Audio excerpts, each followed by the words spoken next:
Good morning, everyone. This is the Local Government Committee in Room 126 calling for members. Local Government Committee in 126 calling for members.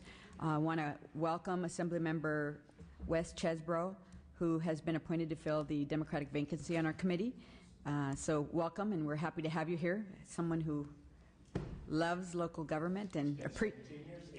Well, and appreciates the Local Government Committee. So we're very, very happy to have you here today. We're going to go ahead and get started as a subcommittee. So we'll take up the one bill that we have here today, and I want to welcome Senator Pavley. If she's ready to present, we're ready. SB 28-8X. Did you show Bob that?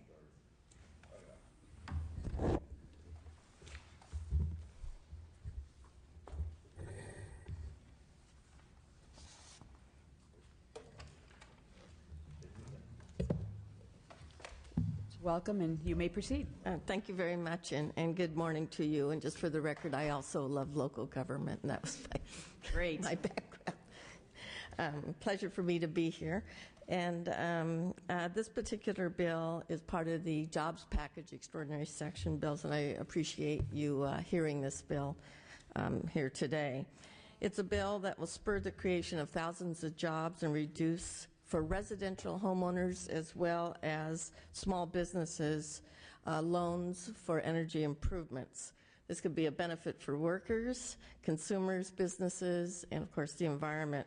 I'd like to start by saying that I will accept the suggested amendment by staff, which corrects a drafting error as an author's amendment.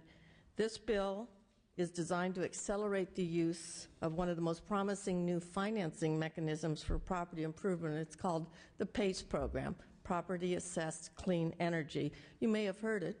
It's used in several cities around the state today, from Palm Desert to Sonoma County, which is a county, but Berkeley, San Francisco, and many other cities are very interested in this. What it does is finds a way to make the upfront costs for capital improvements for energy efficiency or renewables more affordable to people by spreading it out over 20 years on your property tax and paying back the loans. It's those upfront costs that are the major hurdle when I talk to homeowners and small businesses on why they can't participate in a program to put in the energy efficiency improvements that at the end of the day will save them money. This will lower the cost of financing and enhance receptivity of the PACE bonds. This state program will standardize the programs and lower financing costs. The bill creates a new program in the State Treasurer's Office, and I have a support letter from Treasurer Bill Lockyer. It'll be in the California Alternative Energy and Advanced Transportation Financing Authority, CAFTA, which will administer a reserve to make local PACE funding more attractive.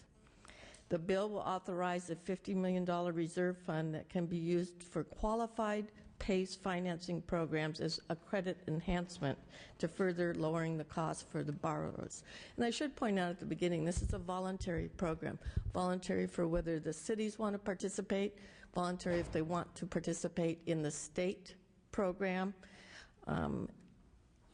So this is no mandate on local governments and certainly no mandate on any individual to participate in this program. Funding for the programs comes from the California Energy Commission's Renewable Resource Trust Fund. We have been working with the CEC and believe that this is both an appropriate source, and using these funds will not have impacts on other state energy programs. It comes from primarily an undersubscribed Million Solar Roof fund that's sitting over in the CEC. By creating a state program in the Treasurer's Office, PACE loans will be much more attractive to financing markets and also lower the cost of financing. There's de minimis administrative costs, which can be paid for by the interest on the bonds. What this does is simply aggregates the loans and bonds for private sector investments. This bill has a broad coalition of supporters from the business community to labor, local governments, and environmentalists. It passed out off the Senate floor and Senate committees with no opposition. I have two speakers here today that wish to testify in your committee, and I appreciate your support of this important measure.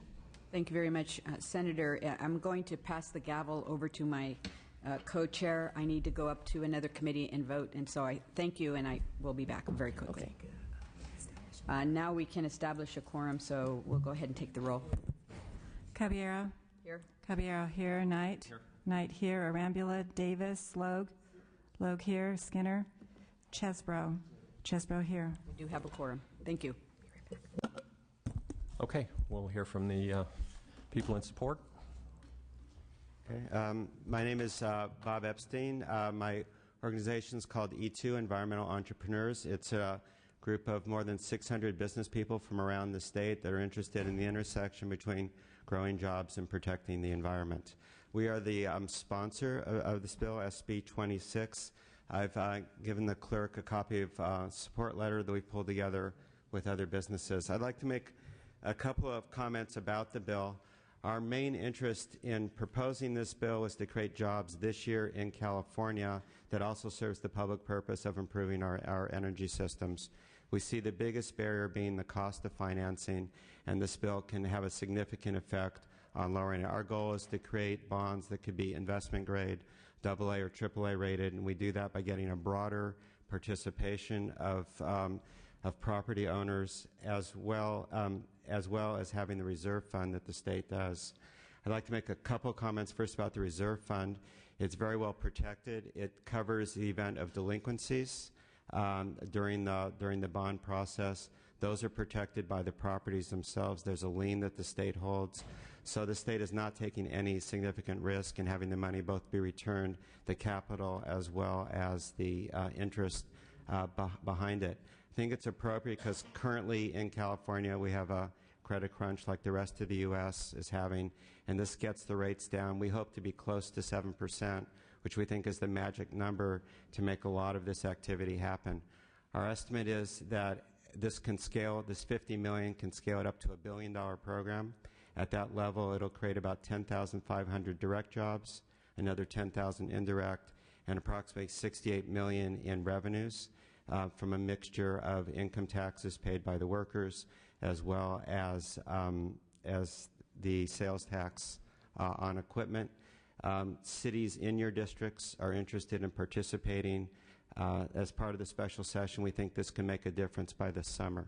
So we urge your support and happy to answer any questions later. Jerome Latore with the State Treasurer's Office. For the aforementioned reasons by the Senator and Mr. Epstein, we are also in support of this bill and urge your aye vote. Thank you. Mr. Chair, members, Jay Hansen with the State Building Trades Council. We're very happy to support this bill. We think it's a strong jobs bill. We've got 30% unemployment and growing, regretfully, and any job is a good job right now, so it's a great opportunity to put some of our members back to work. I'd like to briefly address, I know some folks are going to come up that are going to oppose this because of prevailing wage. That's regretful. And in their letter, they mentioned that there's no wage category for a solar installer. That's just not correct. In fact, it's pretty disingenuous because when we met with the CalCIA folks, they said that they've been doing public works projects many times over the years, so clearly their businesses know how to do a prevailing wage project. It's not, there's nothing magical about it. It's actually pretty commonplace, so we're a little surprised about that. And I'll mention that the normal level for a prevailing wage project starts at $1,000. We put $25,000 in here, which is very reasonable, and normally any residential unit would qualify. This doesn't kick in until over 4 residential units and above. So we actually took a big step back from what normally would be the law on prevailing wage. And it shouldn't be something that we're arguing about. Our members make about $50,000 a year. They're not wealthy folks. They just want to have a good living. And when the state provides something of value, that's when prevailing wage starts. So we're very happy to support this bill. It's a good jobs bill. Urge your support and appreciate your time. Mr. Chairman and members, Scott Wetch on behalf of the State Association of Electrical Workers, the Western States Council of Sheet Metal Workers, the California State Pipe Trades Council, just would reiterate the comments of my colleague, Jay Hansen. I am absolutely astonished that a statewide organization would state that there's no prevailing wage rate for a solar installer. The Department of Industrial Relations in the last year has concluded 3 different surveys and reiterated the rate for Los Angeles and all of the surrounding counties of Los Angeles, for San Diego. There's currently a wage survey being conducted for the Bay Area to update the prevailing wage rate for this solar work. And certainly there's always been wage rates in place for energy efficiency. So we'd like to make sure that the record is clear on that and would urge your aye vote. Program. Mr. Chair and members, Don Gilbert representing San Francisco Public Utilities Commission. We support the bill. We're one of the early leaders in the PACE program, and this bill will help save the taxpayers who choose to participate in the program. We think about 5% or 10%. Thank you.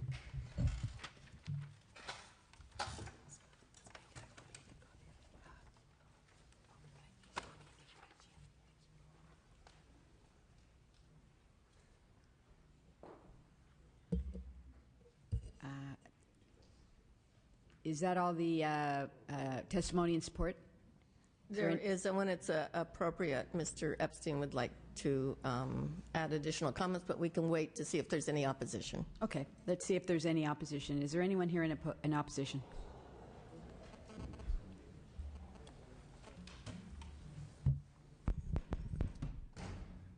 Good morning, Madam Chair, members. My name is Will Gonzalez. I represent the California Solar Energy Industry Association. We're an association of about 200 solar companies, everything from contractors who build to manufacturers who also build the solar panels.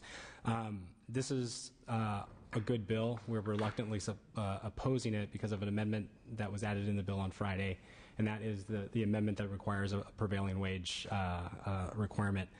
A couple of points. I guess we disagree with the support. We do not believe there is a current prevailing wage, wage classification for solar installer. I'll give you an example. When a company now wants to install a HVAC system, there is a prevailing wage wage category for an HVAC installer.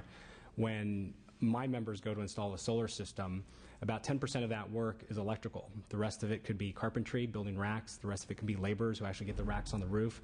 All of those are different wage classifications.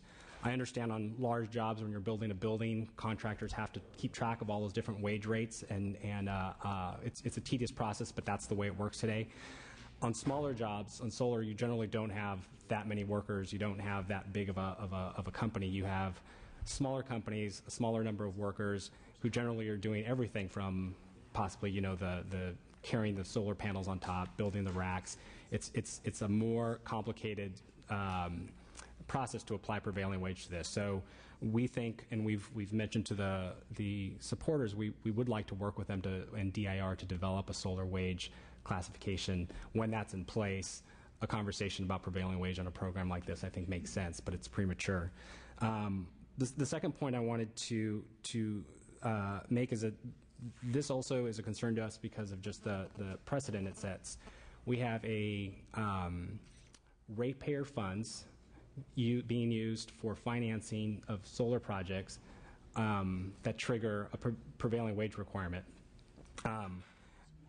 The state has a very successful solar program now called the CSI program. Those are ratepayer funds going to subsidize solar systems. There's no prevailing wage requirement on those. We have utilities throughout the state who incentivize your swap out of an inefficient air conditioning system or windows.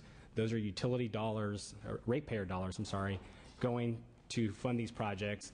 They do not trigger a prevailing wage requirement. We're concerned that this does, in fact, set a precedent that could spill over into other projects. I've heard some folks say this is current law.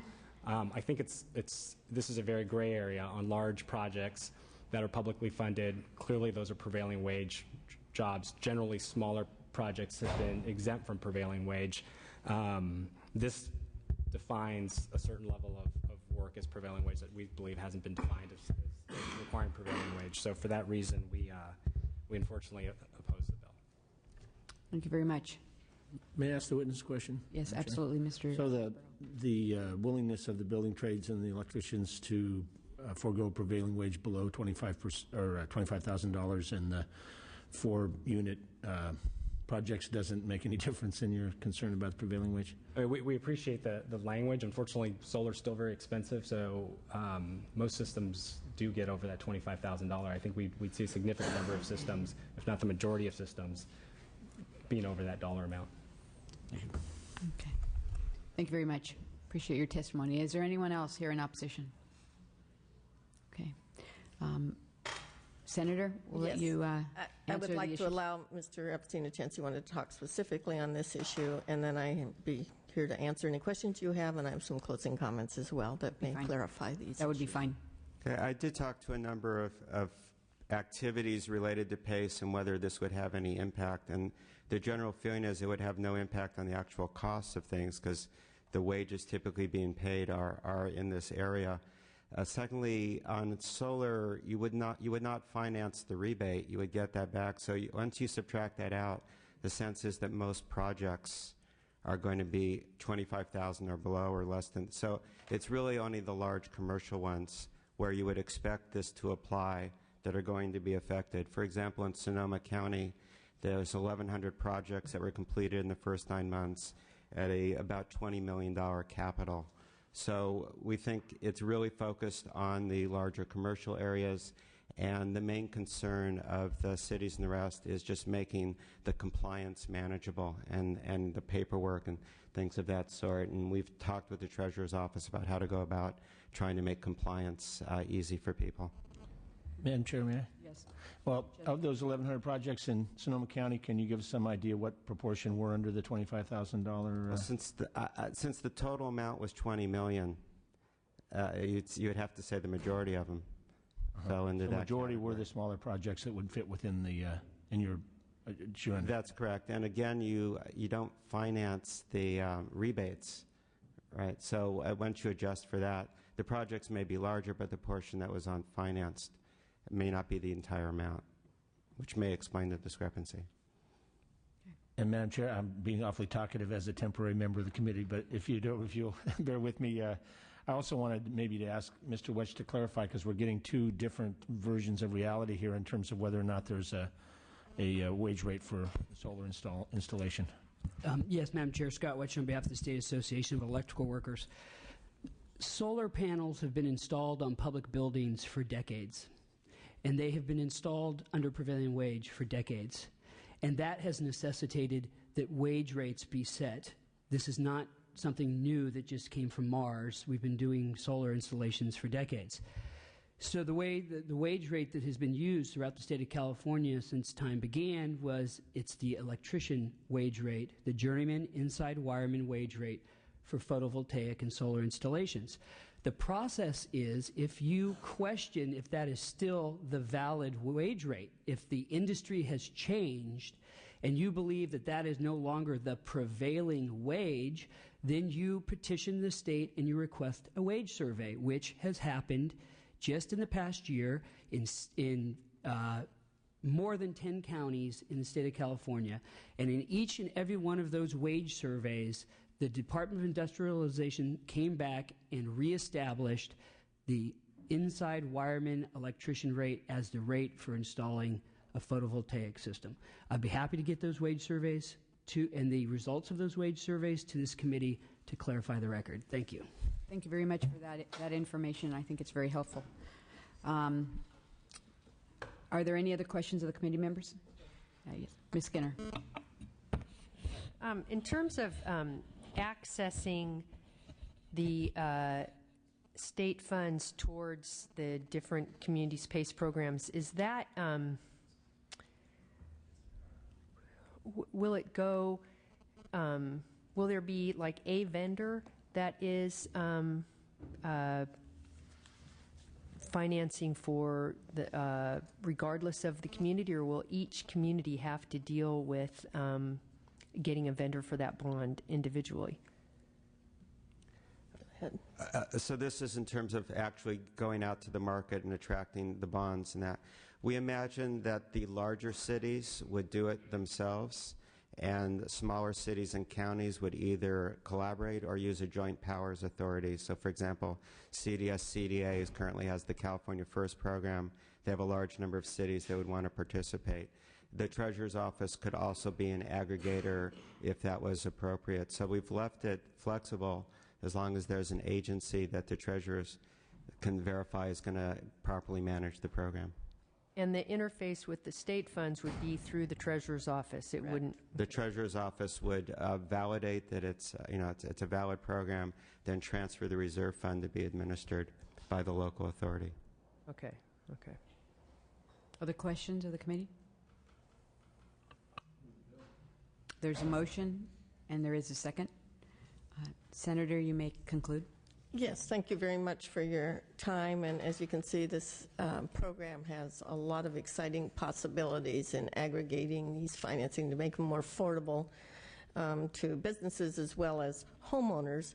And it's for energy efficiency as well as solar programs. I wanted to point out from the beginning, this is a voluntary program.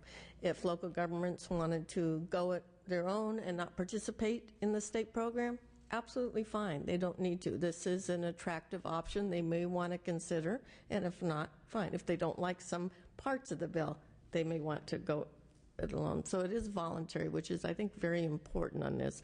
I think many businesses, and especially homeowners, will find this a very attractive option, lowering their financing costs, loans over a 20-year period on their assessment on their property tax. It doesn't apply regarding prevailing wage. It doesn't apply to individual homes, groups of less than 4. That's a large percentage, not only on solar, but I would say a great majority of this is going to come from applications regarding energy efficiency, which are probably less expensive than putting in photovoltaics or full solar array on their roof. It doesn't apply to businesses unless it's more than $25,000 worth of improvements. Again, probably more at energy efficiency, maybe not as much as solar. Mr. Epstein explained the financing regarding the rebate and lowering that cost, that threshold. So I think this is a very important part of the jobs package. It can get up and running, hopefully by the summer, certainly before the end of the year, create these new jobs which are desperately needed, and I ask for your aye vote. Thank you very much, Senator. I just want to make sure we clarify the motion. There was a technical amendment given the rules of the committee as well as the tight nature of the committee hearings. This is moving on to natural resources after we're done with it. That amendment will be taken up in the next committee. Very good. So that we're not holding up the bill. Understood. So just for the committee's information. Ms. Skinner. Apologies, Chair, but before we take the roll, if I could just... sorry, forgot to push the button. One of... Senator Pavley, you brought up the issue of energy efficiency, which I know was discussed before, but one of the discussions that we will have in natural resources is potentially whether we need to do any amendment to ensure that that any localities that access these funds don't prohibit the energy efficiency aspect, because we already have, sadly, the pilot in my own city, but it was the first one that prohibited the PACE funding for energy efficiency. And I think given the job creation aspect, we really want to ensure that we don't in any way, we aren't funding things that would prohibit the energy efficiency improvements. Good point. So it'll be moving on to your committee. You can take that up over there. We do have a motion and a second. If there are no more comments, we will take the roll. The motion on Senate Bill 26-8X is due pass and be referred to the Committee on Natural Resources. Caballero. Aye. Caballero, aye. Knight. Aye. Knight, no. Arambula. Aye. Arambula, aye. Davis. Davis, aye. Logue. Aye. Logue. Aye. Logue, aye. Skinner. Aye. Skinner, aye. Chesbro. Aye. Chesbro, aye. The bill is out, 6-1. Thank you very much, and thank you all for being here today. That concludes our local government committee. We are adjourned.